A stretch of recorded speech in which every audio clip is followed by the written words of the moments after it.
PMJAY યોજના દાહોદ જેકોટ ખાતે આયુષ્યમાન ભારત વય વંદના યોજના અંતર્ગત કેમ્પ યોજાયો। અત્યારે પ્રધાનમંત્રી જન આરોગ્ય યોજના અંતર્ગત ₹10 લાખનો વાર્ષિક કૌટુંબિક આરોગ્ય વીમો મેળવવાની યોજના અમલમાં છે। આ યોજના અંતર્ગત આયુષ્યમાન કાર્ડ યોગ્યતા ધરાવતા નાગરિકોને આપવામાં આવે છે। આ યોજના ઉંમરલાયક નાગરિકોને સરળતાથી આરોગ્ય વીમો પ્રાપ્ત થાય તે માટે માનનીય પ્રધાનમંત્રી શ્રી નરેન્દ્રભાઈ મોદી દ્વારા તારીખ 29/10/2024ના રોજ 70 વર્ષ અને 70 વર્ષથી વધુ ઉંમર ધરાવતા નાગરિકોને આવકની મર્યાદા ધ્યાનમાં લીધા સિવાય આયુષ્યમાન કાર્ડ આપવાનો અમલ શરૂ કરેલ છે।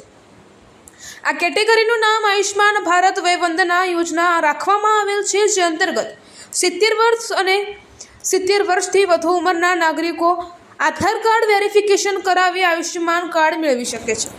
આ માટે આયુષ્યમાન એપ દ્વારા પણ ઘરે બેઠા નાગરિકો આયુષ્યમાન કાર્ડ કાઢી શકે છે। દાહોદ તાલુકાના જેકોટ પ્રાથમિક આરોગ્ય કેન્દ્રના શ્રી માધ્યમિક અને ઉચ્ચતર માધ્યમિક શાળા જેકોટના સહયોગથી 70 વર્ષથી વધુ ઉંમર ધરાવતા લાભાર્થીઓનો આયુષ્યમાન કાર્ડ કાઢવા માટે કેમ્પ કરવામાં આવ્યો હતો, જેમાં કુલ 38 કાર્ડ કાઢવામાં આવ્યા હતા, જેમાં 10 લાભાર્થીઓ 70થી વધુ ઉંમરના હતા કે જે લાભાર્થીઓના કાર્ડ કાઢવામાં આવ્યા હતા। આ કેમ્પ દરમિયાન શાળાના એનએસએસ યુનિટના વિદ્યાર્થીઓ અને આરોગ્ય કર્મચારીઓ અને લાભાર્થીઓ હાજર રહ્યા હતા।